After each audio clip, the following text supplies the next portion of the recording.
Unang-una po sa lahat, hindi po nakakatawa yung gagawin natin biro yung tungkol sa pugot.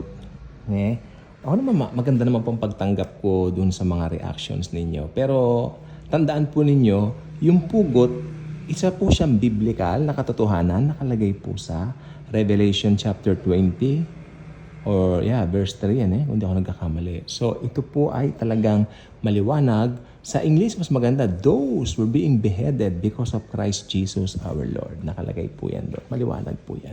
So, wag niyo akong tatanungin, bakit yun ang sistema? Bakit yun ang dahilan? Bakit yun ang, should I say, ginamit na pag-execute? Sapagkat, yan ang gusto ng Antichrist. Period. Wala nang et cetera doon. Mahalaga pong matter yan, na alam po natin yan at hindi po siya katatawanan, hindi po siya biro. Sapagkat kaawawa yung mga daranas niyan, yung mga mag-a-undergo niyan, yung stress bago sila pugutan, yung malaman mo na talagang kailangan mo palang magpapugot dahil if not, pupunta ka ng impyerno forever. At kung hindi ka naman magpapapugot, pansamantalang ligaya dito, may impyerno ka. Ngayon, pa nagpapugot ka naman, di ba? Langit ka. Kaya may stress yung mga magdedesisyon na magpapugot.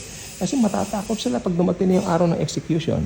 Halimbawa, sabi mo doon sa magpapapugot, bibigyan ka namin ng last meal, yung mga pinakamasarap na meal. Abay, hindi rin makakakain yan. Kaya sabi nga ng mga ibang mga kaibigan ko, yung mga bibitayin, gusto mong mag-reduce. Yung pag nalaman mong bibitayin ka na, marireduce ka talaga. Talagang mai-slim ka. Kasi mai-stress ka ng gusto. Biro nga lang po yun. Pero hindi po biro yung tungkol sa pagpapapugot. Dahil yan po ay nakakalungkot na katotohanan na yan ang kinahinatnan ng mga tao na ayaw mag-agree sa gospel ni Christ. Napakabait ng Panginoong Kristo. Huwag niyong sasabihin, ito makinig pong mabuti, ulitin ko, hindi ako magsasawa. Huwag niyong sasabihin na wala ng grace doon sa, kung matapos na po yung grace covenant, hindi nangangahulugan na nawala yung awa o habag ng Panginoong Hesus. Paano mo masasabing may grace? Meron ng pagpapapugot, di ba? Yun ang grace. Yung pagpapapugot ay grace. Dahil, pag napugutan ka, pupunta ka pa rin ng langit. Still, may chance ka pa rin na pumunta ng kalangitan. Huwag niyong iisipin, not even one step na, hindi na grace kasi pupugutan ako. Hindi. That's grace. Pero pag sinabing wala ng pag-asa, sige, magpatak na kayong lahat. Yun ang walang grace. Wala ng pag-asa, may impyerno na kayo. Sige, diretso na. Kaya, this is a very serious matter, mga kaibabayan ko, mga kaibigan. Talagang may pugot. Siguro siguro may mga ibang ministry sinasabi ito, pero hindi katulad dito sa channel ko. Inuulit-ulit ko ito dahil itong kahihinatnan ng mga magre-reject sa gospel of grace ni Jesus Christ. Ang bait ng Diyos sa atin. Inadala niya si Jesus para mamatay sa krus. Nagpo-provide talaga ang Diyos ng way.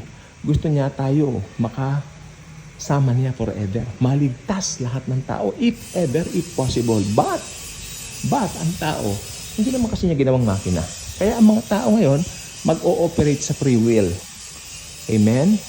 May free will ang tao Ano ngayon ang kanyang magiging desisyon? Tatanggapin ba niya ang biyaya, ang gospel, o i-reject niya yung biyaya ni Jesus? Nasa kanila po yun. Pero alam naman natin ang consequence. Kapag dito sa church age, tingnan nyo isipin nyo po ito. Napakaganda ang isipin nito.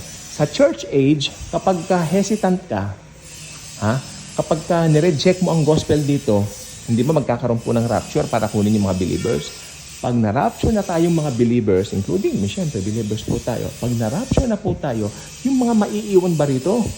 Siyempre, mga unbeliever yon.